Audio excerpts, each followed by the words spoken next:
Hello everyone, this is Dr. Nisha Varade, Department of Zoology, Shankarlal Khandelwal College, Akola. Movement is one of the significant features of living being. Many primitive organisms are capable of movement due to cilia, flagella, pseudopodia or tentacles, while higher organisms are capable of movements due to specialized tissue called the muscle tissue. The functions of various systems such as digestion, reproduction, excretion, etc. are also due to movement of muscles. Students, in this module on muscle physiology, you will learn about different types of muscles, electron microscopic structure and chemical composition of striated muscle, neuromuscular junction, mechanism of contraction by sliding filament theory, physical and chemical changes during muscle contraction, and other important aspects of the muscle physiology like muscle twitch, tetanus, isometric isotonic contraction, fatigue, rigor mortis, etc.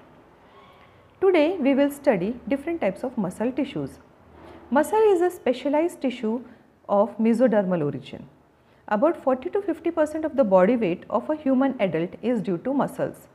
Muscles consist of thousands of elongated cells known as muscle fibers. These muscle fibers are bound together by connective tissue. Each muscle fiber or cell consists of a thin outer limiting membrane, the sarcolemma, which encloses a cytoplasm known as sarcoplasm, having endoplasmic reticulum known as sarcoplasmic reticulum. They have the power to contract on getting the stimuli from the nervous system. They also have special properties like excitability, contractibility, extensibility and elasticity. There are different criteria for classifying muscles, namely structure, location, appearance, function and the nature of regulation of their activities.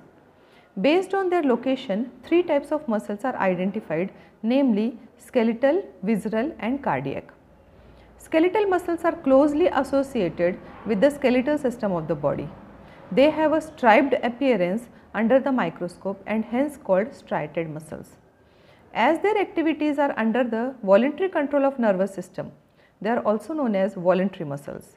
The skeletal muscle fiber is long, straight and unbranched cylindrical fiber.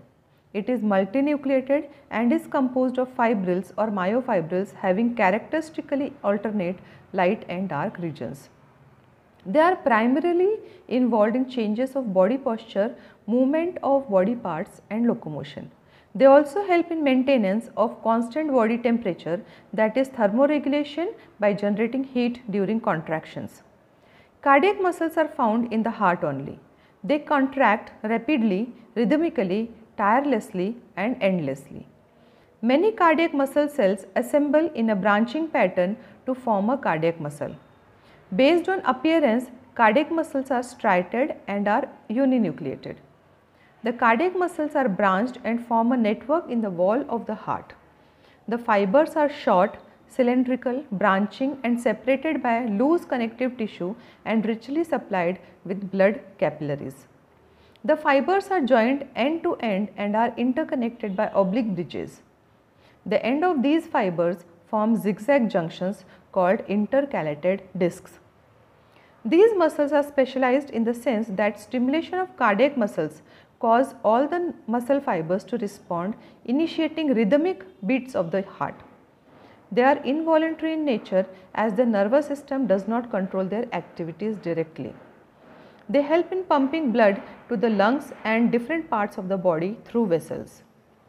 Visceral muscles are located in the inner walls of hollow visceral organs of the body like the alimentary canal, reproductive tract, etc. They do not exhibit any striations and are smooth in appearance. Hence, they are also called as smooth muscles or non-striated muscles. Their activities are not under the voluntary control of nervous system and are therefore known as involuntary muscles.